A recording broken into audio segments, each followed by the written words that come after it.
Hello दोस्तों, मैं आपका स्वागत करता हूं अपने YouTube channel 7U study and notes पर। आज हम पढ़ेंगे रणथंभौर का किला। दोस्तों, अब ये किस किस श्रेणी में आता है? ये गिरिदुर्ग एवं वन दुर्ग की श्रेणी में आता है। और ये कहाँ पर स्थित है? रणथंभौर का किला ये अरावली पर्वतमाला पर स्थित है दोस्तों। और रणथंभौर का वास्तविक नाम क्या था? रंथपुर था, अतः राणों की भूमि में स्थित नगर रणथंभौर कहलाया दोस्तों। आगे बढ़ते हैं। इसमें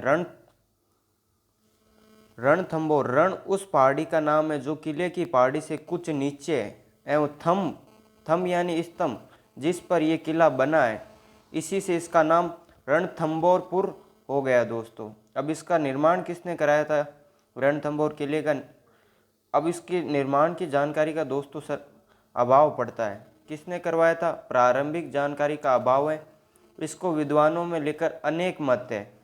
महेश्वर के चंद्रवंशी राजा शांति देव द्वारा, सतलक्ष के चौहान राजा रणथान देव द्वारा, चंदेल राजा राव जोता ने 8वीं सदी में करवाया था। सर्वाधिक मान्यता प्राप्त कौन है जिसकी मानी जाती है कि इसने निर्माण कराया था? अजमेर के चौहान शासक राजा जयपाल द्वारा 8वीं सदी में बनाया गया था। रणथंभौर में भारतीय पुरातत्व विभाग राजा राजा जयंत द्वारा 5वीं शताब्दी में राष्ट्र बनाया गया था। ये जो रणथंभौर में लगा है भारतीय पुरातत्व विभाग, उसके अनुसार है। अब राजस्थान बोर्ड के अनुसार कब बना था? 8वीं शताब्दी में अजमेर के चौहानों के शासकों द्वारा ये बनाया गया था। अरावली एवं विंध्याचल पर्वतमाला के मध्य स्थित है दोस्तों ये दुर्ग, तथा रणथंभौर अभ्यारण्य के मध्य स्थित है। अब ये मोस्ट इम्पोर्टेंट क्या है इसमें? रणथंभौर पर सर्वप्रथम आक्रमण किसने किया था दोस्तों? ये क्वेश्चन कई बार पूछा जा चुका है। ये रणथंभौर पर सबसे पहले आक्रमण कुतुबुद्दीन ऐबक ने किया था। आगे बढ़ते हैं। अब जलालुद्दीन खिलजी ने 2 बार दुर्ग पर आक्रमण किया। इसे जीत पाने में नाकाम रहने पर इसने कहा, मैं ऐसे दुर्ग को मुसलमानों के सिर के एक बाल के बदले वार दूं, और वापस चला गया। ये इसका कथन था। किसका? जलालुद्दीन खिलजी का। अब रणथंभौर के कितने प्रवेश द्वार है? रणथंभौर के 7 प्रवेश द्वार है दोस्तों। 7 प्रवेश द्वार कौन कौन से, उसके बारे में हम चर्चा करेंगे।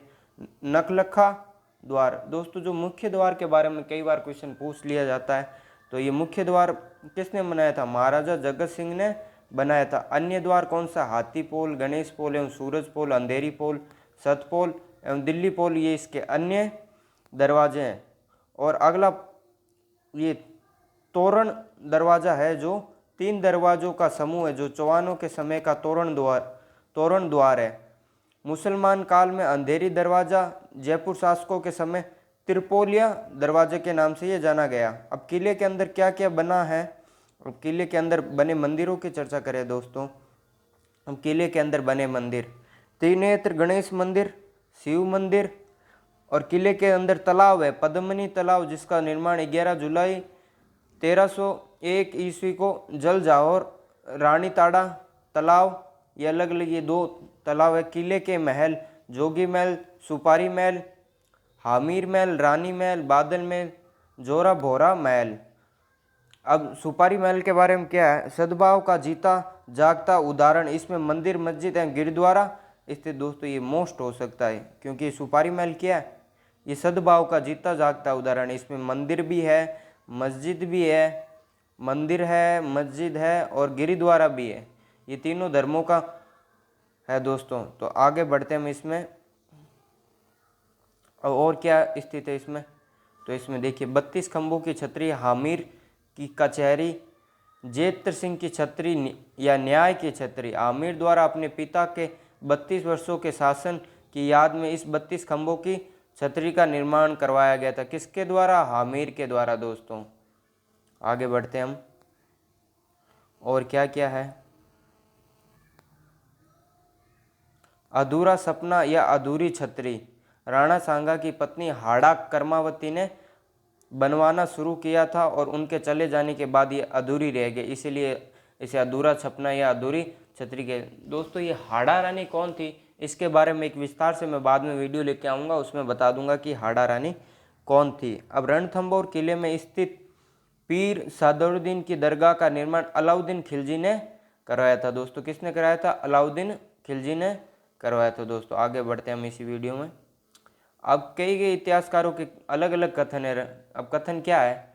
डॉक्टर शंकर हरिचंद्र ओझा ने क्या कहा? रणथंभौर का किला अंडाकार आकृति वाले एक ऊंचे पहाड़ पर स्थित है।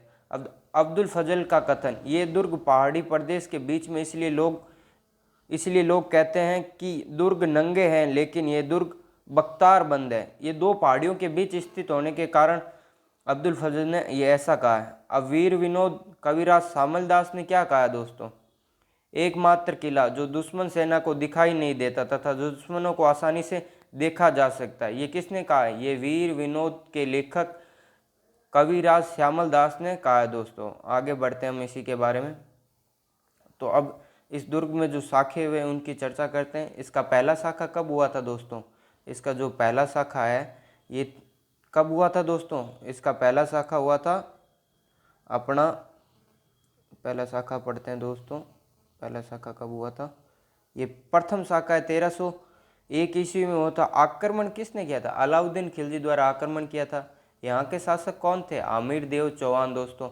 इसकी भी मैंने अलग से नोट्स बना रखे हैं। कितने शाखे हुए आज तक राजस्थान के इतिहास में? 13 शाखे हुए, 13 के 13 मैंने अलग से लिख रखे हैं। अब आक्रमण का कारण क्या था दोस्तों?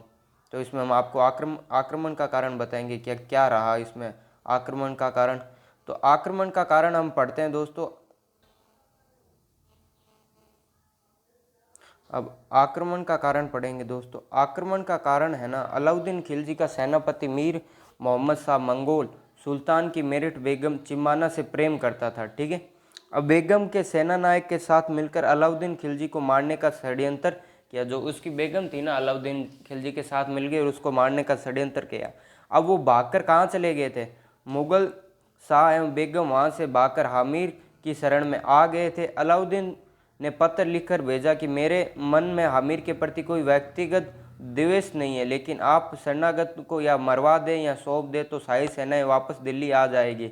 हामिर वचन का पक्का था, तो उसने क्या किया? सौंपने से मना कर दिया, क्योंकि हमारे यहाँ राजपूत बहुत ही वचन के पक्के होते थे, तो मना कर दिया। तब अलाउद्दीन खिलजी ने रणथंभौर पर घेरा डाला। अलाउद्दीन ने अपने सेनापति नुसरत खां को रणथंभौर विजय के लिए भेजा था, लेकिन किले की घेराबंदी करते समय आमिर के सैनिकों पर दुर्गों से की गई पत्थर वर्षा में वह मारा गया। इससे क्रोधित होकर अलाउद्दीन खिलजी स्वयं रणथंभौर पर चढ़ आया। लंबे समय तक घेराबंदी रही, बहुत लंबे समय तक घेराबंदी रही। तो लंबे समय तक घेराबंदी रही। अलाउद्दीन ने हामिर के सेनापतियों रणमल एवं वीरपत को बूंदी का परगना यानी दुर्ग इनायत देने का लालच कर खाद्य पदार्थों में हड्डियां मिलवाकर उसका जो खाना था अपवित्र करा दिया, जो दुर्ग में खाना जाता था। ऐसी स्थिति में हामिर ने लड़ते हुए मरना उचित समझा और 11 जुलाई 1301 ईस्वी को केसरिया एवं रानी रंगा देवी तथा हामिर की पुत्री देवल के नेतृत्व में जल जौहर हुआ दोस्तों। क्या हुआ? जल जौहर। अलाउद्दीन ने विजय के बाद मूर्तियों मंदिरों को तोड़वाने का आदेश दे दिया। विजय के बाद अमीर खुसरो ने कहा, आज क्रुद्ध का गढ़ इस्लाम का घर हो गया। ये किसने कहा था? ये अमीर खुसरो ने विजय के बाद कहा था। अब किले का इतिहास पढ़ते हैं। किले का इतिहास। रणथंभौर का सबसे शक्तिशाली शासक था जो कौन था? हामिर देव चौहान था। शासनकाल 1282 से 1301 ईस्वी तक। 21 जून 2013 को इस किले को विश्व धरोहर सूची में शामिल कर दिया गया। इस किले पर 2018 में 5 रुपये का टाग यानी डाक टिकट जारी हुआ। हामिर के बारे में जानकारी निम्न ग्रंथों से मिलती है। अब हामिर के बारे में किन किन ग्रंथों से जानकारी मिलती है, तो हम पढ़ते हैं कि किन किन ग्रंथों के बारे में जानकारी मिलते हैं। हामिर के बारे में जानकारी निम्न ग्रंथों से मिलती है। हामिर का महाकाव्य नयनचंदपुरी, हामिर हट चंद्रशेखर लेखक थे इसके। हामिर हट ग्वाल कवि, हामिर रासो रंगधर 13वीं शताब्दी में रचित है ये। हामिर रासो जोधाराज 18वीं शताब्दी में रचित। हामिर रामायण गढ़का व्यास सुजन चरित्र चंद्रशेखर द्वारा लिखित है दोस्तों। ये इत्यादि जो ग्रंथ हैं इनके बारे में हामिर की जानकारी मिलती है। तो दोस्तों लास्ट बात सुनिए, आप हमारा जो चैनल है आप उसको सब्सक्राइब कीजिए। लाइक कीजिए, कमेंट कीजिए। आगे के वीडियो के लिए ना आप हमारे साथ बने रहिए। मैं इसमें आगे के बारे में और भी राजस्थान के दुर्ग है उसके बारे में शॉर्ट ट्रिक लाता रहूँगा। तो दोस्तों जय हिंद, धन्यवाद। मिलते हैं अगले वीडियो में। आपका साथ ऐसे ही बना रहना चाहिए दोस्तों।